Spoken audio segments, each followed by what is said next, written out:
Code लिखने के लिए हमने ऑलरेडी अपना एक एरे बनाया हुआ है नंबर्स का, अपनी एक की हमने डिफाइन करी है।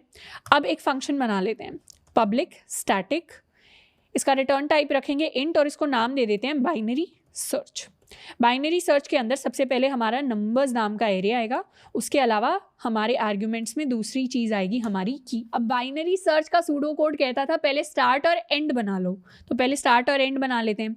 स्टार्ट हमारा हो जाएगा 0, एंड हमारा हो जाएगा n-1, यानी नंबर्स डॉट लेंथ -1।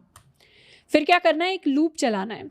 लूप कैसे चलाएंगे, जब तक हमारा start is less than equal to end. Start less than end तो सुना था, ये इक्वल टू का क्या लॉजिक है, इक्वल टू हमने यहाँ पे इसलिए लगाया है क्योंकि वो केस जिसमें हमारा एरे सबसे छोटे साइज में आ जाएगा, यानी स्टार्ट भी वही होगा, मिड भी वही होगा, एंड भी वही होगा, हम सिंगल एलिमेंट के साथ ही की को कंपेयर कर रहे होंगे, वो वाला केस होगा जब स्टार्ट इक्वल टू एंड हो जाता है। तो यहाँ पे सबसे पहले कैलकुलेट करेंगे मिड।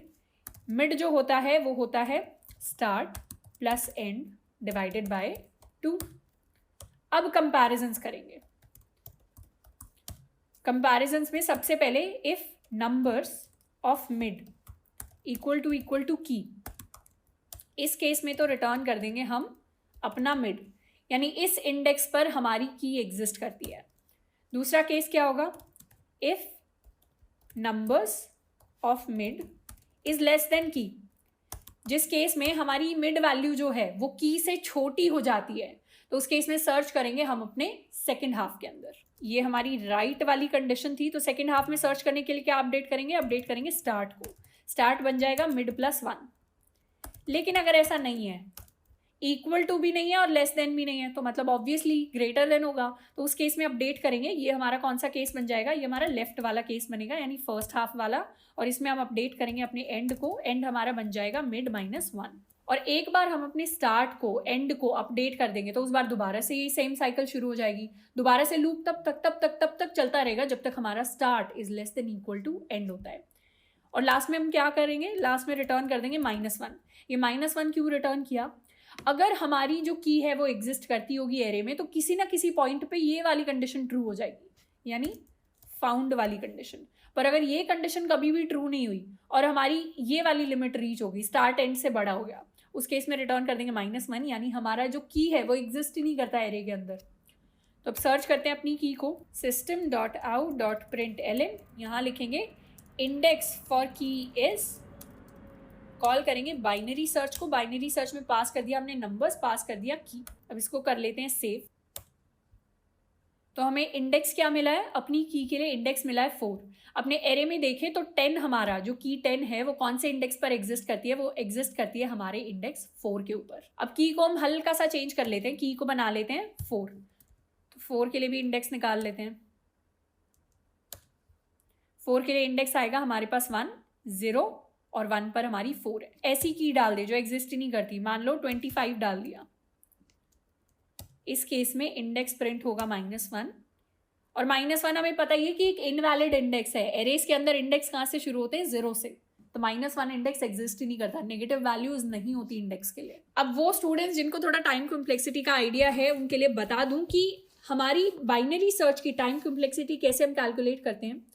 इसमें आइटरेशंस देखते हैं, मतलब हमारे लूप को हमने हर लूप में कितनी बार हमने अपने एरे के अंदर सर्च किया।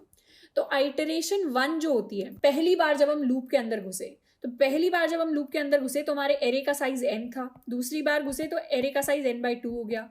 तीसरी बार घुसे तो एरे का साइज n/4 हो गया। चौथी बार घुसे तो एरे का साइज n/8 हो जाएगा। इसी तरीके से ये जो साइज है ये तब तक कम होते जाएगा जब तक इसकी वैल्यू 1 नहीं हो जाती। तो इसको करने का, कैलकुलेट करने का एक मैथमेटिकल फॉर्मूला है। मान लो n डिवाइडेड बाय, ये सारे आप देखेंगे तो 2 की पावर्स हैं। जैसे ये है n divided by 2 to the power 2, ये है n divided by 2 to the power 1, ये है n divided by 2 to the power 0, this is n divided by 2 to the power 3। And similarly कोई n divided by 2 to the power k पे हमारी जो value होगी वो 1 हो जाएगी। तो इसी k को हमें निकालना है, क्योंकि ये है हमारी 0th आइटरेशन, ये फर्स्ट आइटरेशन, ये सेकंड आइटरेशन, ये थर्ड आइटरेशन। इसी तरीके से ये kth आइटरेशन हो जाएगी। पर अगर फर्स्ट सेकंड थर्ड के हिसाब से कंसिडर करना है तो this will be k + 1th iteration, जिसके अंदर फाइनली हमें वर्स्ट केस सिनेरियो में अपना मिड मिल जाएगा, अपनी की मिल जाएगी। तो इसको हमें 1 लेना है, मतलब n is equal to 2 to the power k, और k हो जाएगा log ऑफ n बेस 2। ये हमारी कॉम्प्लेक्सिटी निकल कर आती है। तो हमारी जो टाइम कॉम्प्लेक्सिटी होगी इस कोड की वो डायरेक्टली प्रोपोर्शनल होगी log ऑफ n बेस 2 के। In fact it will be big of log n। यहाँ पे बेस 2 नहीं लिखते क्योंकि बेस से फर्क इतना नहीं पड़ता, तो log n बोलते हैं कि बाइनरी सर्च में टाइम कॉम्प्लेक्सिटी log n हो जाती है। अगर आप किसी भी n के लिए उसका log निकालेंगे ऑन बेस 2 तो वो वैल्यू हमेशा कम होगी। इससे क्या पता चलता है? इससे पता चलता है कि लीनियर सर्च की जो टाइम कॉम्प्लेक्सिटी थी, लीनियर सर्च की एंड बाइनरी सर्च की जो टाइम कॉम्प्लेक्सिटी है, उसमें हमेशा आप n की वैल्यू कुछ भी डाल लो, बाइनरी सर्च की टाइम कॉम्प्लेक्सिटी हमेशा कम होने वाली है। यानी बाइनरी सर्च का कोड हमेशा बेटर परफॉर्म करेगा क्योंकि वो कोड जल्दी से एग्जीक्यूट हो जाएगा, टाइम कम लगेगा। इसमें एक एग्जाम्पल भी ले लेते हैं। इनफैक्ट एरे के लिए एक एरे ले लेते हैं, मान लीजिए 8 साइज का। तो एरे का जो साइज है या जो n है that is equal to 8। Linear search के अंदर हमें 8 के 8 एलिमेंट्स चेक करने पड़ेंगे अगर एरे में वो एलिमेंट एग्जिस्ट नहीं करता। तो इसमें होगी बिग ऑफ 8 टाइम कॉम्प्लेक्सिटी। लेकिन बाइनरी सर्च के अंदर क्या होगा? सबसे पहले हम 8 वाले साइज में चेक करेंगे, फिर 4 में चेक करेंगे, फिर 2 में चेक करेंगे, फिर सिंपली 1 में चेक करेंगे। तो यहाँ पे हमारा जो लूप होगा वो 4 बार रन करेगा, तो यहाँ बिग ऑफ 4 हो जाएगी।